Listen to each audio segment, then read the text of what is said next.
हरे भरे पहाड़ों की गोद में बसा ये शानदार स्टेडियम सिर्फ एक खेल का मैदान नहीं बल्कि हजारों सपनों का पता है। मिजोरम के आइजोल में स्थित ये स्टेडियम आज खेलो India state centre of excellence है, जहां युवा फुटबॉलर्स विश्व स्तरीय इंफ्रास्ट्रक्चर, आधुनिक ट्रेनिंग और बेहतरीन कोचिंग के साथ अंतर्राष्ट्रीय मंच के लिए तैयार हो रहे हैं। इन्हीं खिलाड़ियों में से एक हैं grace लालरमपारी।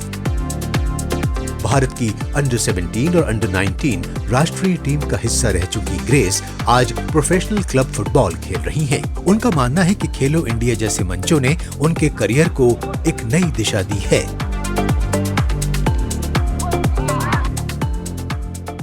In 2018 as well, I become the Khelo Indian athlete. So after that, my career was going on like as a professional footballer. Then I started playing for the clubs like as a professional. आज grace जैसी कई युवा footballers Mizoram में अपने सपनों को नई उड़ान दे रही हैं। अब मिलिए 10 साल के लाल फाक्सवाला उर्फ फाका से, जो हर दिन अपने पिता के साथ मैदान पहुंचते हैं। उम्र छोटी है लेकिन सपना बड़ा है। उनका लक्ष्य एक दिन भारत की जर्सी पहनकर देश का प्रतिनिधित्व करना है। apa hi koshanya min tuipuya chon Mizoram tan in khel ka duvya chuwain kakal zelang। Grace हो या फाका, मिजोरम की हर पीढ़ी में फुटबॉल का यही जुनून दिखाई देता है। यहाँ प्रतिभा की कोई कमी नहीं है, जरूरत सिर्फ सही मंच और सही मार्गदर्शन की होती है। स्थानीय कोचेस का मानना है कि पिछले कुछ वर्षों में बेहतर सुविधाएं और अवसर मिलने से अब पहले से कहीं ज्यादा बच्चे फुटबॉल को अपना भविष्य बना रहे हैं। If you see any sports, if it is well organized and if it has a good system, if you trust, yeah, definitely you will send your kids, right?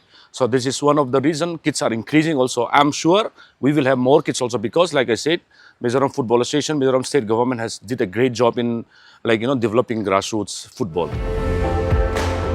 यही मजबूत ग्रासरूट सिस्टम आज मिजोरम की सबसे बड़ी ताकत बन चुका है।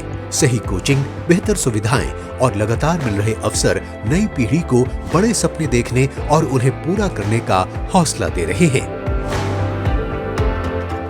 हर बड़े फुटबॉलर की कहानी किसी बड़े स्टेडियम से नहीं बल्कि एक ट्रेनिंग ग्राउंड से शुरू होती है। मिजोरम में आज ऐसे कई फुटबॉल एकेडमीज और ग्रासरूट लेवल पे कोचिंग सेंटर्स हैं जो कि रॉ टैलेंट्स को नई पहचान और नई डायरेक्शन दे रही हैं। यही वजह है कि आज मिजोरम को पावर हाउस ऑफ फुटबॉल भी कहते हैं। लेकिन खेलो इंडिया का ये जुनून सिर्फ बड़े स्टेडियम तक नहीं है।